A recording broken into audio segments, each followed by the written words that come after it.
Well, Acrimony needs her mast. So I think what I've decided to do is go with the mast I found in the barn. The mast from Tom is, it's amazing. I love it. It's already completely rigged, gaff rigged, but I think it's going to be a little too heavy. She doesn't have a real wide beam, as you can see, so I'm afraid it might be a little tipsy. But that being said, we've got to get this mast done. Summer's coming. Some 18th century events are coming, and I'd like to have this boat in the water. Need to do some sea trials as well, even without the mast. Get it out in the water and see how tipsy it is, roar around a little bit. But the mast is definitely a priority.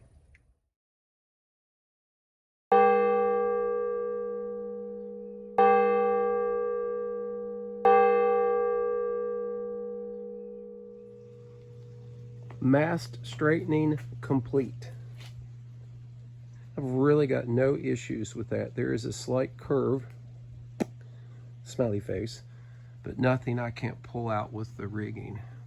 So, excuse me. Step 2, fill in the holes. Holes. So where we took the sail track off, because I don't plan to use that type of sail, I'm going to make my own sail. There's a bunch of holes in it. Now the holes aren't a problem, but anytime I can seal up wood, I do. At least I try to. It's better for the wood that way. So I like this Minwax filler. I've used it on a lot of projects, and I guess it's time to start plugging holes. So the larger holes, I leave them a little proud, which means, of course, it sticks up larger than or higher than the hole. But the smaller holes, just trying to work it down in there. Again, it's just to keep water intrusion out. It's not really as much for aesthetics.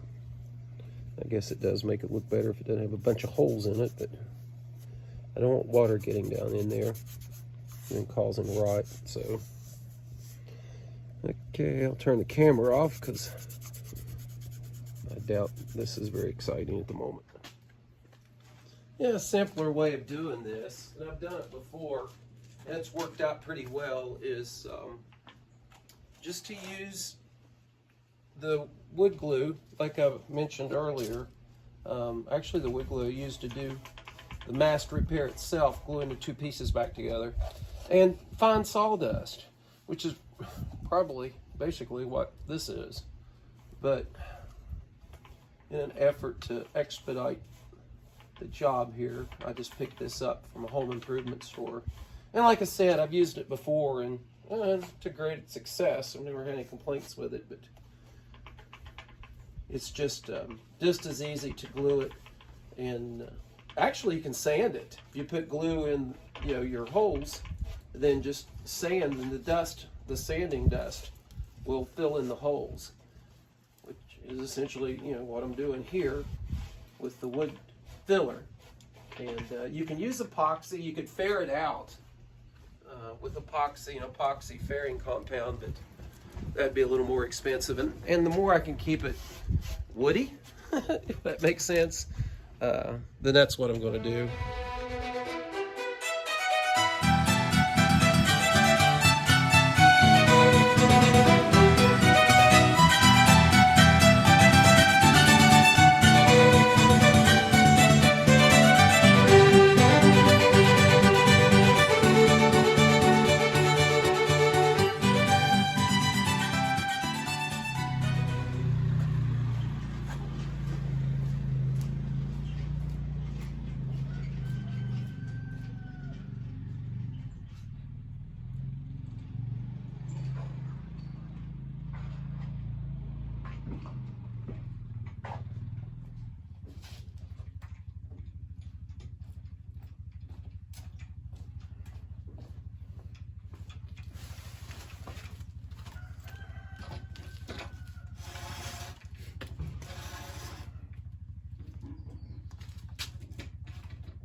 So you can see there's still a slight bend that's more prominent with the mast in this orientation.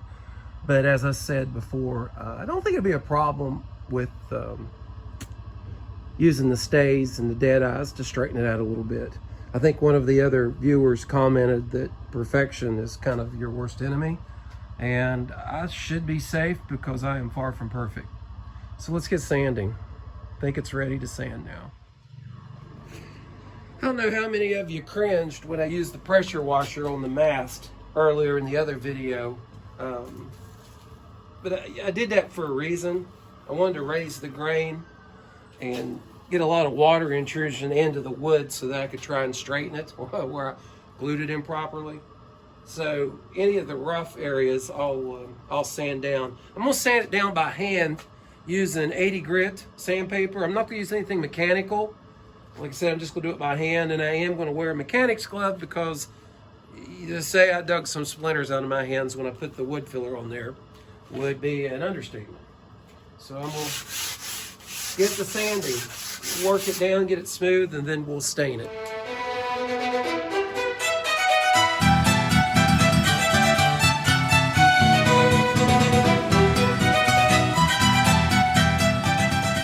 In places where I find large splinters, what I'll do is simply take a razor knife and cut those free. I don't see, if they're large, I'll glue them. Use wood glue and put them down. But in this situation, if you peel them, yeah, I think you just peel back more damage. So go back to where they're still attached in this area. And then if it's like too large a hole, I'll put some wood filler in it, which I don't think that's going to be the case here. So it's just to keep from catching on the cell and tearing up hands or cells. So yeah, that's pretty smooth now. So we'll sand it down and smooth the corners out a little bit now. Should be good to go. Okay, I can run my hand down, well, at least one side of it, and not get a really bad splinter. But I'm still a little cautious. But I think this mast is going to work out fine. So I'll do some detail sanding here, and then we'll flip it 180 degrees and work on the other side.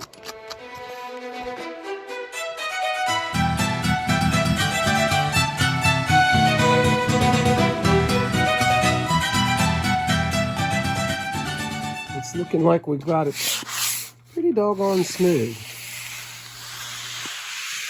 It's sealed up nicely with the wood putty. So I think now it's time to stain it. I'm going to stain it with a really dark walnut stain. In our past videos, you've noticed that Acrimony is a dark stained boat. So it'd be kind of silly to have a really nice dark stained boat with a cedar colored mast. So time to put some stain on it. Then we'll let it soak in and dry, wipe it down a couple times, and apply a UV protectant marine spar varnish.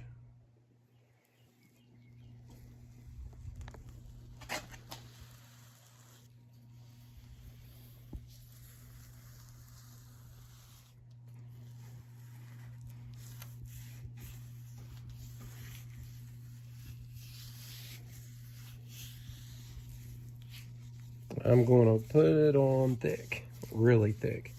I'll leave the sawdust on it. That'll help fill in any little gaps or holes I might have missed with everything else. So the thicker to me, the better.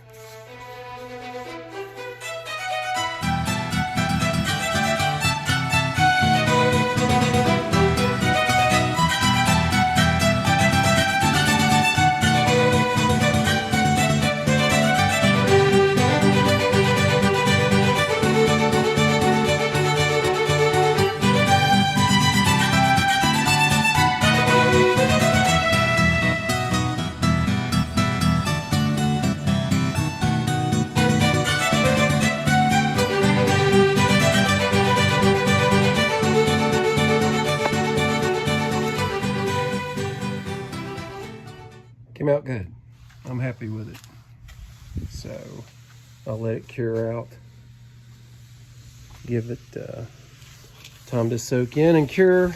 Then we'll put a couple coats of polyurethane on it, or spar varnish, whatever you want to call it.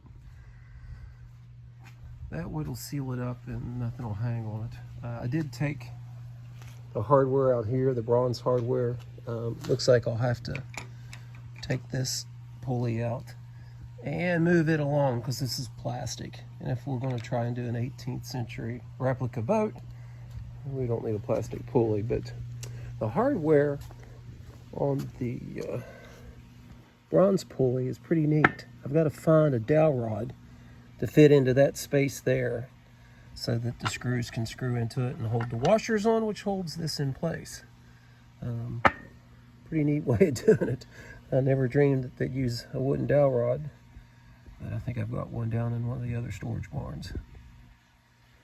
I'd like to put this part of the project to bed and start working on the mast step. I think that's abrasive enough.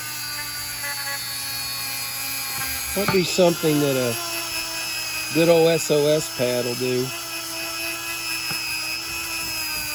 This really needs to scratch it harder without scratching it too much. Yeah, try an SOS pad. Get a bigger hammer. That ought to do it.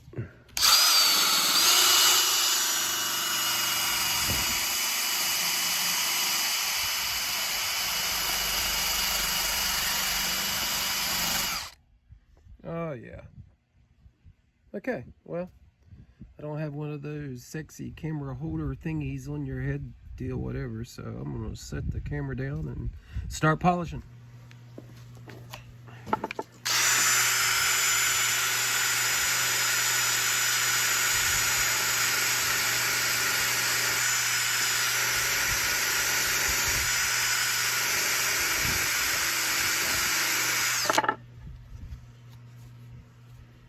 Stove polish.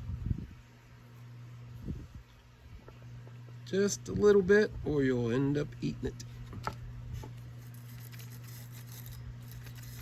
I think I'm already eating it. All right.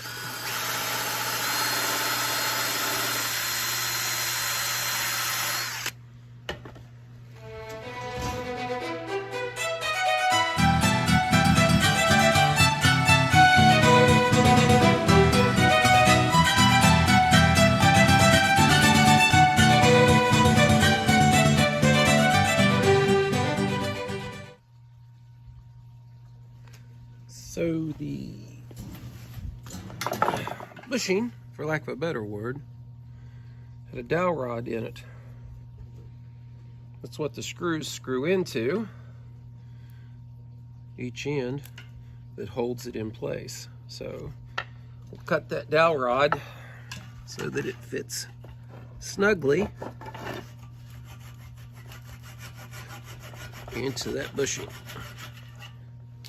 Cut it so it's still on the camera. Okay.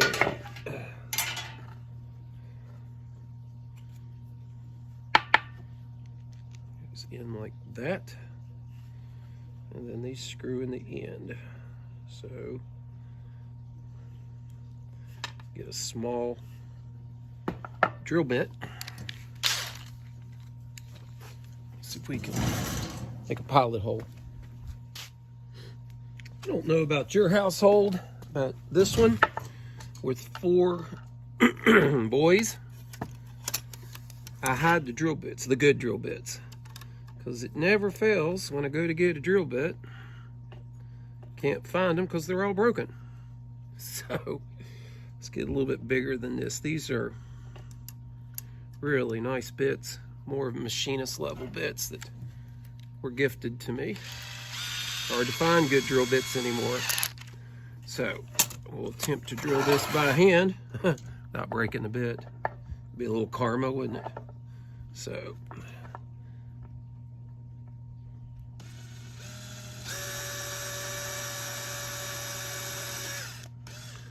okay, I think that's enough to get it started. And yeah, the cat's here. Again, it is a farm. I can't work with the tail in the face. This is my mouser.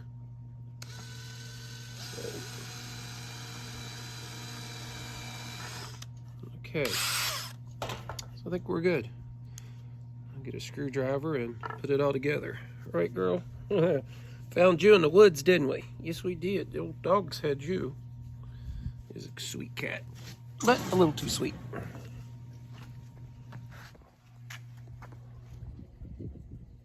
I need a bushing.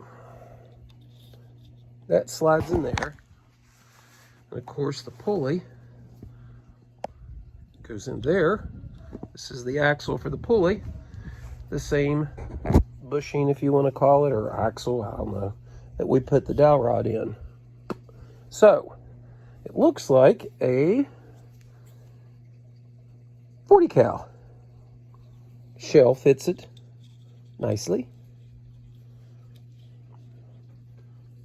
So we'll cut that and then slide it through, like 2 of them, and to tighten it up a little bit.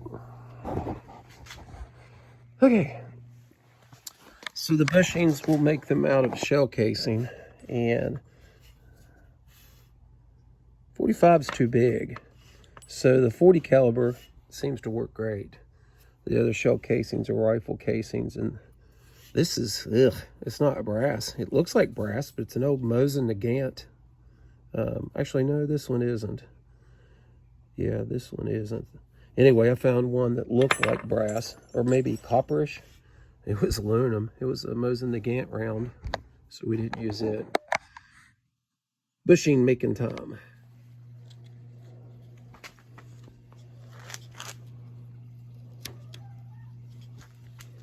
I want to make sure that goes in just deep enough. When I go to cut it, see, it's too far. So, woof, it's good. Good old 40 cal. Okay, so we'll mark it with the pin here. So I'll know to cut on the inside of that if I don't rub it off when I pull it out with my fingers. So, okay, I'll save you the boredom of watching me cut it with a coping saw.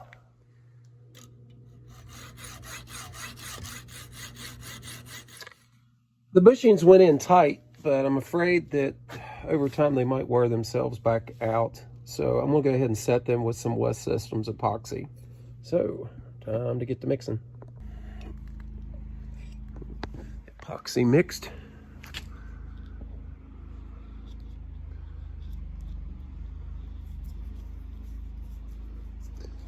Plenty of it in there. Remember, I want the bushings to stay. I sure don't want the axle to stay, because I may have to take that out one day.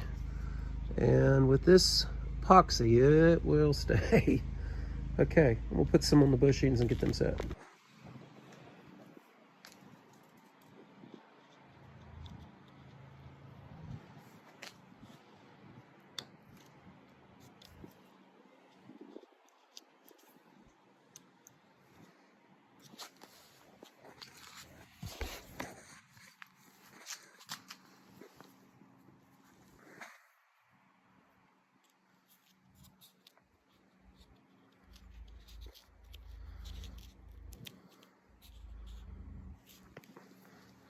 Okay, looks good. I'm happy with it. This one's a little proud, so we'll push it back. Epoxy's lubricating it a little bit. So we'll put a little more around it, clean up the drips, and we'll let it set overnight. We're dry enough. Not too shabby. I tell you what, man, you don't want to run your hand over this thing. It gives you splinters like you wouldn't believe. But it is dry enough now for our spar varnish. So let's get the painting. I would have preferred a satin, but it looks like a clear gloss is what I'm going to get. And it won't take long for me to rough it up and to make it look older.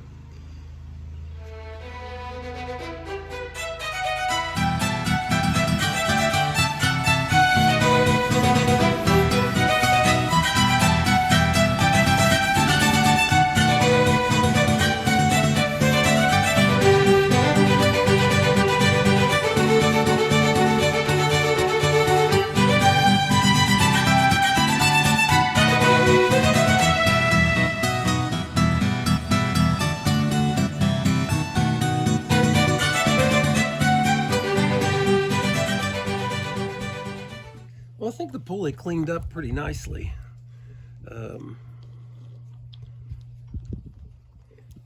Knock off the extra residue here on the bushings from the epoxy. See if I can hit the center of the pulley.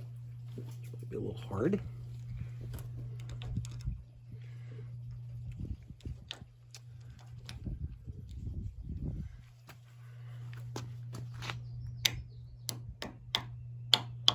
There we go. I'll work it back a little bit. The epoxy inside the bushings tightened it up more than I wanted.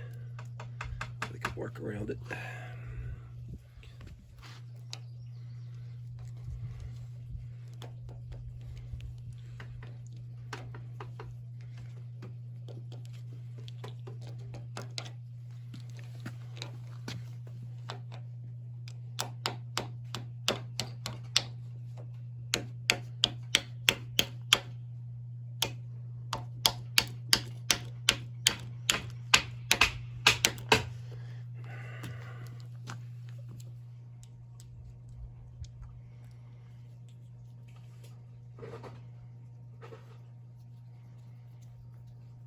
So as these screws go into the dowel rod, it expands the wood, which expands the little bushing, or axle. Let's call it an axle since we're using shell casings for bushings.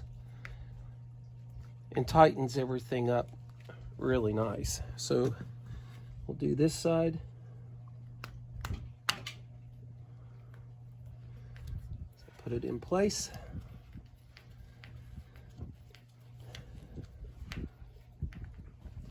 Do not want to strip out those brass screws because it would be kind of hard to replace. So you can feel it getting tight. Works great. The bushings really tightened everything up. So, get out and shoot. That way you'll have plenty of shell casings for bushing material. All right, one more coat and we're ready to start on the mast step for the wooden boat.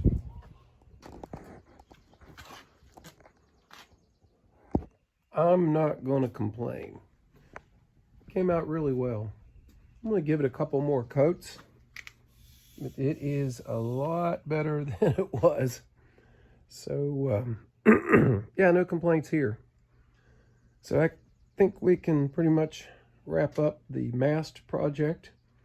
Now we'll work on the step, setting it into the wooden boat, Acrimony. We do want to do the dead eyes, we do want to use the dead eyes and rig it more traditionally. So I'll have to research more on that, look at some other boats. Scott's helped me out a lot with the gunboat General Arnold, using it for reference. So I hope with their expertise and some research, I can do this project justice. So we'll see.